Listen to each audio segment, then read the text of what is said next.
Ruth 1, verset 15 à 18. Naomi dit à Ruth, voici ta belle-sœur est retournée vers son peuple et vers ses dieux. Retourne comme ta belle-sœur. Ruth répondit, ne me presse pas de te laisser, de retourner loin de toi. Elle va lui dire maintenant sa confession. Où tu iras, Naomi, moi Ruth, j'irai. Où tu demeureras, je demeurerai. Ton peuple sera mon peuple. Et ton Dieu sera mon Dieu. En fait, au moment où Ruth fait cette déclaration, elle passe du statut d'inconvertie, d'incroyante, de peuple maudit par Dieu, jugé par Dieu. Elle va quitter et entrer dans le mystère de la nouvelle naissance alors que ce n'était pas encore d'actualité. En fait, elle quitte de femmes appelées peuple païen et devient maintenant le peuple élu de Dieu. Par quoi? Le fait qu'elle s'attache à Naomi, qui est originaire de Bethléem, le village du paix. Au moment où elle s'attache à Naomi, Ruth quitte son état de femme païenne et commence à devenir comme Naomi. En fait, par anticipation, elle est née de nouveau.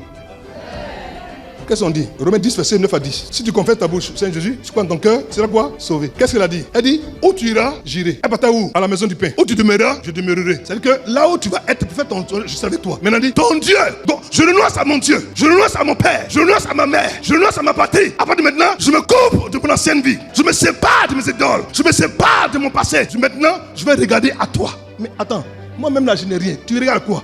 Elle dit, Naomi, j'ai vu quelque chose là que Orpa n'a pas vu. Toi, ton pied, mon pied.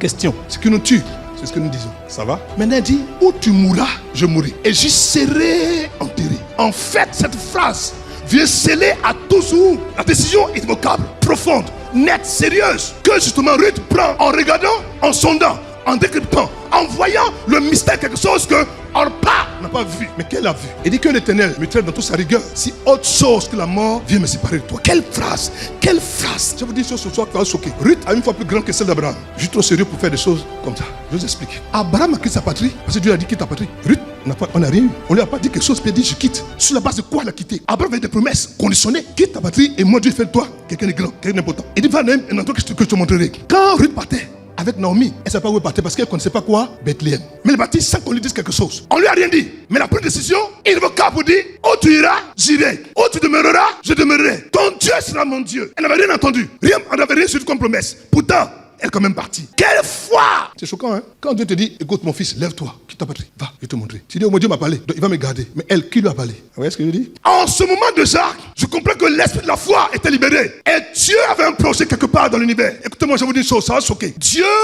ne regarde pas d'où tu viens pour faire toi ce qu'il veut faire de toi. Il n'est pas question de toi, il est question de Dieu qui décide de sa souveraineté de faire ce qu'il veut faire avec qui il veut le faire.